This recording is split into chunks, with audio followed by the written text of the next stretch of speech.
आइए हम प्रार्थना करें। प्रेमी दयालु अनुग्रहकारी स्वर्ग पिता, प्रभु परमेश्वर यीशु मसीह के नाम से प्रभु हम तेरे चरणों में आते हैं। धन्यवाद तुझे आराधना चढ़ाते हैं यीशु मसीह के लिए, बलिदान के लिए। प्रभु आज के दिन समय के लिए धन्यवाद देते हैं, ऑनलाइन सेवा के लिए धन्यवाद देते हैं। इतने देर से सुनते हैं प्रभु, दया करे और प्रभु परमेश्वर इस रीति से प्रभु वचन को आशीषित करे। यीशु नाम मांगते हैं, यीशु ने दया से ग्रहण कीजिए, आमीन। आइए आज हम देखने जा रहे हैं डिसीजन के बारे में। जिंदगी में डिसीजन जो है बहुत बड़ी चीज़ है। जो भी हम डिसीजन लेते हैं वैसा हमारा जीवन होता है। इसीलिए डिसीजन लेना जो है बाइबल हमें सिखाती है। सबसे पहला डिसीजन जो हमारी ज़िंदगी में हमें लेने की ज़रूरत होती है वो बाइबल हमें बताती है प्रभु यीशु मसीह को अपने व्यक्तिगत उद्धारकर्ता, व्यक्तिगत प्रभु करके उसे स्वीकार करना।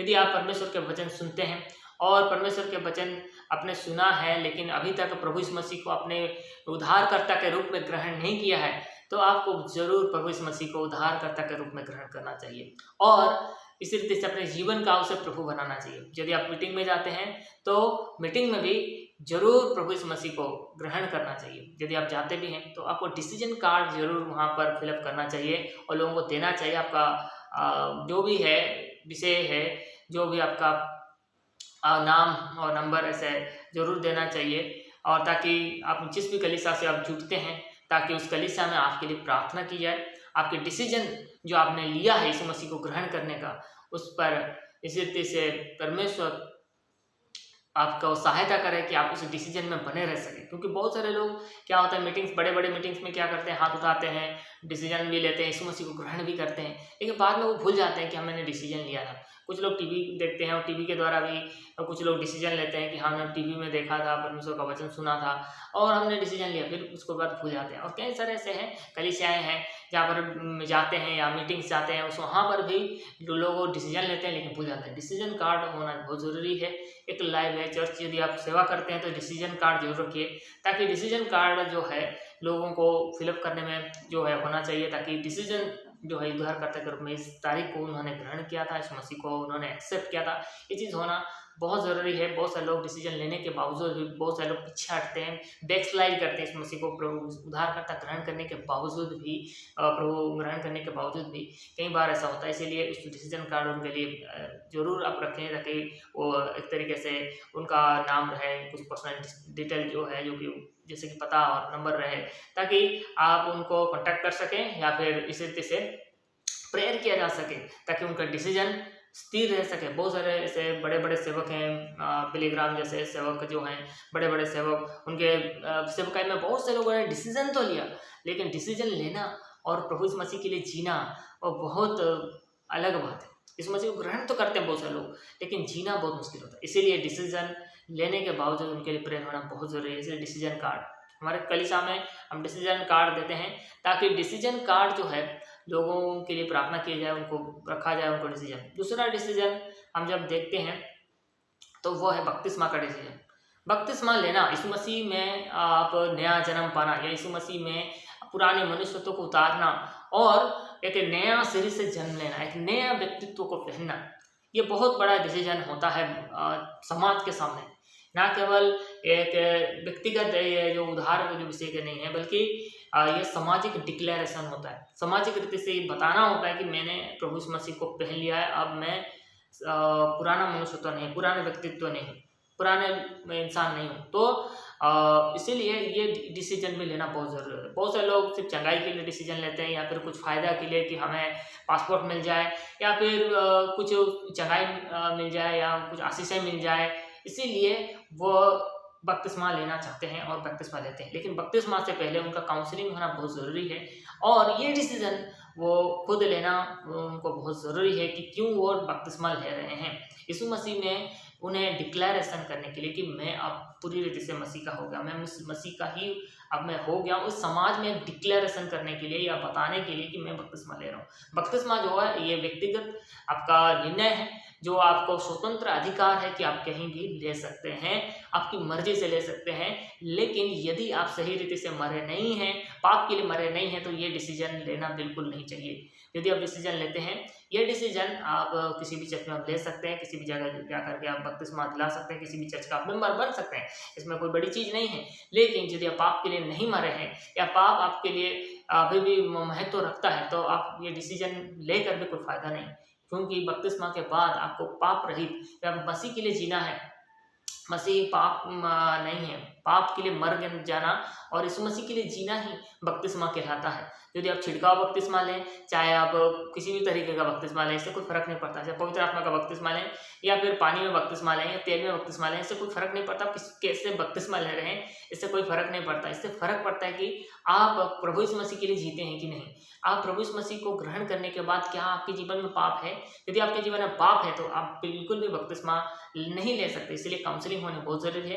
काउंसलिंग के साथ आपका बपतिस्मा होना बहुत ज़रूरी है। ये डिसीजन भी आप देख करके लेना बहुत ज़रूरी है, समझ कर लेना बहुत ज़रूरी है और इस तरीके से आप अपने जीवन में काम कर सकते हैं। यदि पाप है तो उस पाप को हटाना पड़ेगा, आपको पाप से छुटकारा पाना है और बपतिस्मा आपको लेना है, यीशु मसीह के घर में आना है और इस तरीके से बपतिस्मा का निर्णय जो है आपको लेना है। आपको स्ट्रांगली खड़ा हो सकना है। यदि आप स्ट्रांग खड़े हो सकते हैं तो ज़रूर आप यीशु मसीह के बारे में गवाही दे सकते, बोल सकते, तो बपतिस्मा आपको लेना चाहिए। यदि आप बोल नहीं सकते यीशु मसीह को आपने क्यों ग्रहण किया, किस लिए किया, तो लोग आप कहेंगे पैसे की वजह से आपने कन्वर्ट किया है, आप आपको किसी ने भरमा दिया है इसलिए आपने इस तरीके से आपने कन्वर्ट किया है, आपने आपको ये किया है, बपतिस्मा लिया है। लेकिन आप यदि बोल सकते, आपके अंदर वो बोलने से कि हाँ नहीं, मैं पाप के लिए मर गया हूँ, अब मैं इस मसीह के लिए जीता हूँ, अब मैं पाप के लिए नहीं जीता, ये मेरा डिसीजन है, ये मेरा निर्णय है और निर्णय करने का हक मुझसे कोई छीन नहीं सकता। ये मेरा व्यक्तिगत स्वतंत्रता अधिकार है, बपतिस्मा लेना मेरा अधिकार है। मैं कहीं भी कहीं जा सकता हूँ और मैं कोई भी चीज़ में इस तरीके से हिस्सा ले सकता हूँ जो मेरा मन चाहेगा, क्योंकि व्यक्तिगत स्वतंत्रता हमें दिया गया है, व्यक्तिगत रीति से ये स्वतंत्रता है। तो जिस तरीके से आप बपतिस्मा के बारे में काउंसलिंग करें, काउंसलिंग के साथ बपतिस्मा के बारे में आपको प्रफुल्ल नॉलेज यदि नहीं है तो उसे काउंसलिंग करें और उसके बाद आप बपतिस्मा लें। बपतिस्मा पाप के लिए मरना और प्रभु यीशु मसीह के लिए जीना, ये चीज़ को बताता है। पाप के लिए मैं मर गया, बपतिस्मा मतलब गाड़ा जाना, और इसी तरह से और यीशु मसीह के लिए जीना, यीशु मसीह के लिए ही आपको जीना है, आप पाप के लिए नहीं जीना। यही बपतिस्मा का गवाही है। लोगों के सामने, कलीसिया के सामने आप गवाही देंगे कि नहीं, ये मैं लालच से नहीं ले रहा, पैसों की वजह से नहीं ले रहा, मैं किसी आशीष की वजह से नहीं ले रहा, मैं पाप के लिए मरना चाहता हूँ और यीशु मसीह के लिए जीना चाहता हूँ। यदि आप यीशु मसीह के लिए जीते हैं तो बाकी सारी चीज़ें तो आपको ऐसे ही मिल जाती है, क्योंकि पहले तुम उसके राज धार्मिकता की खोज करो, सारी वस्तुएं तुम्हें मिल जाएंगी। इसीलिए बपतिस्मा आपका निर्णय है कि पाप के लिए मरना। और इसी तरीके से तीसरा डिसीजन जो कि हम देखते हैं, शादी का ब्याह का डिसीजन। आप शादी ब्याह किससे करते हैं, ये आपका डिसीजन होता है। आप यदि शारीरिक रीति से शादी करना चाहते हैं या फिर शरीर को देख के, वो शारीरिक डिसीजन है।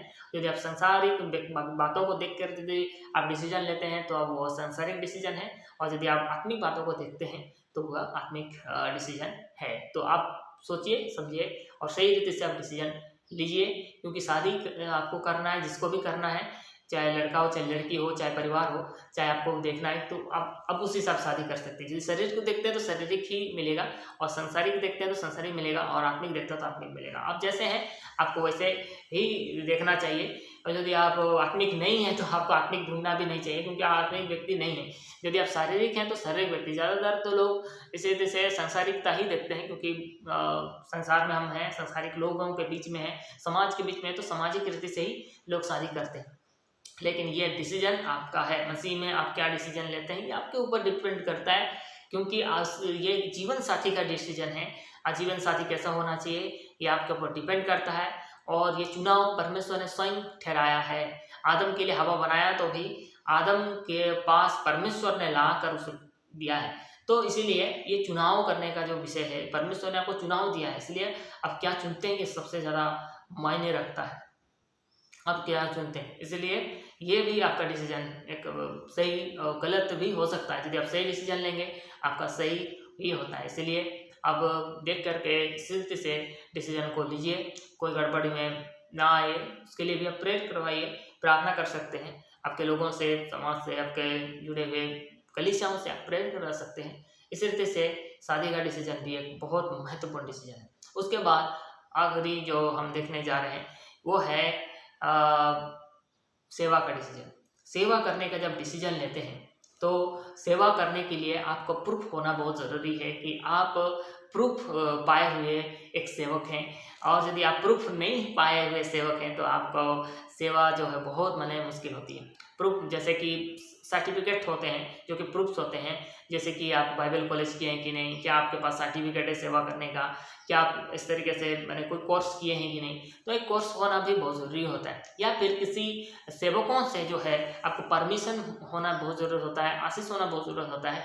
और सेवक लोग आपको सेवक बनाए होने चाहिए। और इस तरीके से है, जो सच्चा सेवक है वो आपको यदि बनाते हैं तो ठीक है, ये कोई पैसे लेके बना रहा है तो ऐसे भी होते हैं कि पैसे लेके बना देते हैं, पैसे लेके सर्टिफिकेट भी मिल जाता है, ये ऐसा भी होता है। इसीलिए आप देखिए कि जांच, जब कोई बाइबल कहता है, तिमुथी में कहता है पहले सेवक जो है परखे जाए, परख में आपको आना है और आपको पास होना है, आपको लोग खड़ा करना है, आपको सेवक लोग खड़े करना बहुत ज़रूरी है।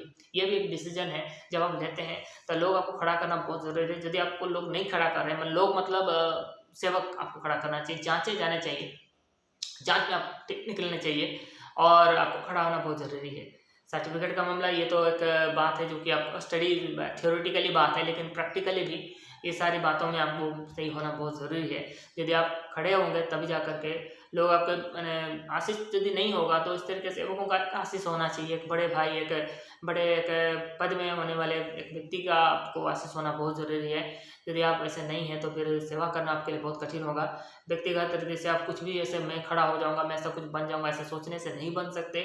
हाँ, प्रचार जरूर कर सकते हैं आप, जरूर आप प्रचार कर सकते हैं, लेकिन आप सेवक बनने के लिए बहुत बड़ा मैंने चीज़ें होती हैं, बहुत सारी बातें होती हैं, दुष्ट आत्माएँ होती हैं, दुष्ट शक्तियाँ होती हैं, बहुत बड़ा एक डिसीजन होता है। क्योंकि सारी चीज़ें अफेक्ट करती है, फैमिली को अफेक्ट करती है, आपके पारिवारिक व्यक्तिगत जीवन, फिर उसका बाद आपके फाइनेंशियल कंडीशन, सारी चीज़ें, बहुत सारी बातें होती हैं। इसीलिए आपको बच्चे होते हैं, सारी चीज़ें हैं, कलीसिया में बहुत सारे प्रकार के लोग होते हैं, इसलिए इसीलिए आपको डिसीजन जब लेते हैं कि सेवा करने का डिसीजन, उसमें भी आपको खरा उतरना है। यदि आप खरे उतरते हैं तो जरूर आप इस चीज़ को आप कर सकते हैं, सेवा कर सकेंगे। यदि खरा है तभी सेवा किया जाए, ऐसा परमेश्वर का वचन कहता है। पहले परखे जाएं, जांच में वो निर्दोष निकले तो आप सेवा का काम कर सकते हैं, ऐसा होता है। क्योंकि पहला जो व्यक्ति हो या नया व्यक्ति जो है सेवा में बिल्कुल भी उसको नहीं आना चाहिए, उसको बाइबल को बेसिक ज्ञान होना चाहिए और क्रिश्चियनिटी का ज्ञान होना चाहिए। जब क्रिश्चियन सेवक हैं तो क्रिश्चियनिटी के बारे में आपको ज्ञान होना जरूरी है। यदि आप क्रिश्चियनिटी के बारे में कुछ भी नहीं जानते तो आप सेवक नहीं बनना चाहिए।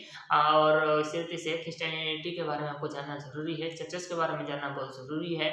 जो काम आपको यदि करते हैं तो उस काम को करना आपको अच्छे से आना चाहिए। यदि आप पास्टर्स हैं, जो भी आपको डिसीजन है लेने के, जो भी आप लेना चाहते हैं अपने जीवन में, लेकिन उस डिसीजन के हिसाब से आपको वैसा करना आना चाहिए। नहीं तो बहुत माने मुश्किल होता है। डिसीजन आपके हाथ में, जो भी आप डिसीजन लेते हैं। यदि आप जो संसारी रीति से देखा जाए, कोई इंजीनियर बनता है या डॉक्टर बनता है, उस हिसाब से वो सर्टिफिकेट हासिल करता है, उस हिसाब से वो सीखता है। पहले वो सीखता है, उसके बाद वो प्रैक्टिस करता है। यदि आप सीखेंगे नहीं, आप प्रैक्टिस क्या करेंगे, आपको पता ही नहीं आपको क्या करना। चर्च ला दिए, चर्च अब खड़े कर दिए, कुछ लोग ले आए, अब कुछ बनना चाहते हैं। ऐसा नहीं होता कि कुछ लोग ले आए और खड़े हो गए सेवक बन गए, ऐसा नहीं होता है। आपको बड़ों की सही गाइडेंस की बहुत ज़रूरत होती है, सीखने की बहुत ज़रूरत होती है और सही जगह आप सीखें तो बहुत अच्छी तरीके से होते हैं। जैसे कि अच्छे स्कूल होते हैं, अच्छे कॉलेजेस होते हैं, यूनिवर्सिटीज होती हैं सांसारिक रीति पर, तो वैसे ही आत्मिक रीति से भी आपको सही ट्रेनिंग लेनी बहुत ज़रूरी होती है। सही डिसीजन के साथ साथ आपको सही ट्रेनिंग या सही रीति से आप निर्दोष आप खुद परख होती है। हर चीज़ का एक परख है, परख नहीं होने से आप खड़े होना बहुत मुश्किल है। आपको टेस्ट होता है, हर एक परीक्षा की आती है। संसारी रीति पर आप स्कूल में पढ़ते हैं तो उसका भी परीक्षा होती है, तभी तो एक नेक्स्ट स्टेज पर जाते हैं। यदि आप सेवक है तो आपको विश्वासियों से बेहतर होना ही होगा। यदि आप बेहतर हैं तो आप काम कर सकते हैं, क्योंकि रुकावट डालने वाले भी सेवक होते हैं और रुकावट डालने वाले विश्वासी भी होते हैं। सेवा में बहुत सारी बातें होती हैं, इसीलिए सेवा करने का जब निर्णय आप लेते हैं तो परमेश्वर की इच्छा के अनुसार लेना जरूरी है। और आप जब निर्णय लेते हैं तो उसके लिए प्रॉपर ट्रेनिंग, प्रॉपर ये करके आप लीजिए ताकि आप सेवा कर सकें, क्योंकि एक सेवा है और आप इसे सेवा की तरह ही ले सकते हैं। तो इस तरीके से हम डिसीजन को हम देखते हैं। एक क्रिश्चियन लाइफ में ये डिसीजन होना बहुत ज़रूरी है। मसीहत में, क्रिश्चियनिटी में ये डिसीजन बहुत ज़रूरी है। व्यक्तिगत यीशु मसीह को ग्रहण करना, ये व्यक्तिगत हमारा डिसीजन जो है ये होना ये बहुत ज़रूरी है। बच्चों को भी ये सिखाना ज़रूरी है। कई माता पिता सिखाते नहीं हैं, इसलिए बच्चे लोग भी छोटे समय में भी यीशु मसीह को ग्रहण नहीं करते हैं। जवानी के टाइम में लास्ट में सिखाया जाता है तभी जाकर ग्रहण करते हैं। कई जगह तो जवानों को पता भी नहीं कि हमें यीशु मसीह को ग्रहण करना है।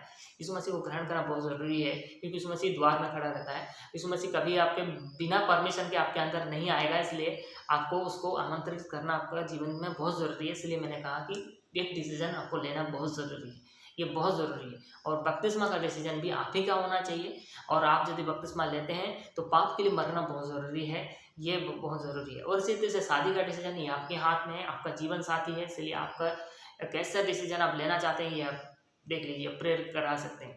और इसी तरह से आपके जिस भी ये से जुड़े हुए, और इसी तरह से जो आखिरी विषय है सेवा का विषय, सेवा के लिए भी आपको बहुत सतर्क होकर डिसीजन लेना बहुत ज़रूरी है।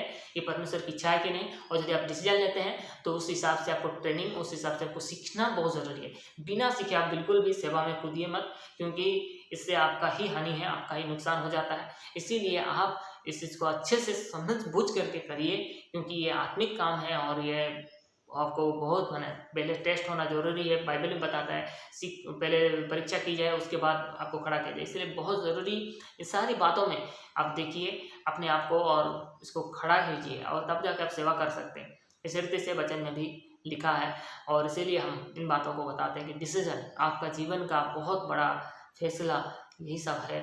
और यदि आप इस फैसले को आप कैसे लेते हैं ये आपके ऊपर है। आप स्वर्ग जाना चाहते हैं, आप नरक जाना चाहते हैं, आप इनाम पाना चाहते हैं या फिर आप दंड पाना चाहते हैं, तो ये आप ही का डिसीजन है। क्योंकि परमेश्वर ने हमें ऐसे ही बनाया है ताकि हम डिसीजन लें। आदम और हवा को बनाया था भले और बुरे ज्ञान के पेड़ जो है उसको खाए या ना खाए ये उनके ऊपर था। अब शत्रु उनको चालाकी से फंसा दिया तो उन्हें खा दिया। तो ऐसे ही शत्रु हमारे साथ करता है कि आप क्या डिसीजन लेना चाहते हैं, नहीं लेना चाहते हैं। लोगों को एक भरमाहट में रखा हुआ है लोगों को, तो लोग डिसीजन ले नहीं पाते हैं, और लेते हैं तो गलत डिसीजन लेते हैं। तो इसीलिए आप शैतान से बचें, यही हमारी प्रार्थना है। क्योंकि प्रभु यीशु मसीह ने कहा परीक्षा में हमें ना ला पर बुराई से बचा। सो हमें परीक्षा में नहीं आना है, जबकि और इस तरीके से हमें बचना है। इस बातों से कैसे बचना है कि शत्रु हमें गिरा ना सके और ऐसे चीज़ें ना करा सके जिससे हम फंस जाएं। आइए हम इस रीति से सही डिसीजन लें अपने लाइफ में, जिन्होंने लिया है वो उस डिसीजन को सही रीति से पूरा कर सकें, अच्छे कर सकें। प्रभु आपकी सहायता करें। आइए हम प्रार्थना करें। प्रेमी दयालु अनुग्रहकारी स्वर्गीय पिता प्रभु परमेश्वर, आज हम डिसीजन के विषय में हम देखते हैं, निर्णय करने विषय में देखते हैं, चाहे वो आपको व्यक्तिगत प्रभु करके उद्धारकर्ता के रूप में अपने जीवन में ग्रहण करना हो, या बपतिस्मा कर लेने का विषय हो, पाप के लिए मरने का विषय हो, इस रीति से प्रभु परमेश्वर, या फिर शादी करने का विषय हो, या फिर प्रभु परमेश्वर हाँ प्रभु जीवन साथी के विषय में हम देखते हैं, और इस रीति से प्रभु सेवा करने के विषय में हो। प्रभु ये डिसीजन आपने अपने सौंपा है, उसके लिए हम धन्यवाद देते हैं। और जो कभी ये डिसीजन लेते हैं प्रभु, उस डिसीजन को प्रभु अच्छे से करने के लिए प्रभु सहायता कीजिए। जो लोग व्यक्तिगत अब तक आपको ग्रहण नहीं किए हैं, आप वे लोग प्रभु आपको व्यक्तिगत रीति से प्रभु उद्धारकर्ता के रूप में ग्रहण कर सकें। प्रभु उसके लिए आप सहायता कीजिए। और इसी रीति से प्रभु बपतिस्मा नहीं लिया वो बपतिस्मा ले सके, प्रभु आप उनकी सहायता कीजिए। और शादी ब्याह के विषय में भी यदि निर्णय नहीं ले पा रहे हैं, क्या करें, किससे करेंगे शादी, उनकी भी आप सहायता और मदद कीजिए ताकि उनका जीवन अच्छा हो। और यदि किसी ने डिसीजन लिया है, किसी का कुछ भी प्रॉब्लम हुआ है, तो प्रभु आप दया कर सहायता कीजिए उनके ब्याह जीवन में। और इसी रीति से प्रभु परमेश्वर जो कोई सेवा करने के लिए डिसीजन लेते हैं, प्रभु परमेश्वर उनकी भी आप सहायता और मदद कीजिए। जो लिए हैं उनकी भी सहायता कीजिए ताकि प्रभु वो आपकी सेवा सही से कर सकें, आपकी इच्छा पूरी हो सके। प्रभु आपको महिमा देते हैं। हमारी प्रार्थना विनती इस रीति से प्रभु हमारे निर्णय के विषय में, डिसीजन के विषय में रखते हुए आप ही को प्रभु स्तुति आराधना करते हैं। इस नाम में आमीन।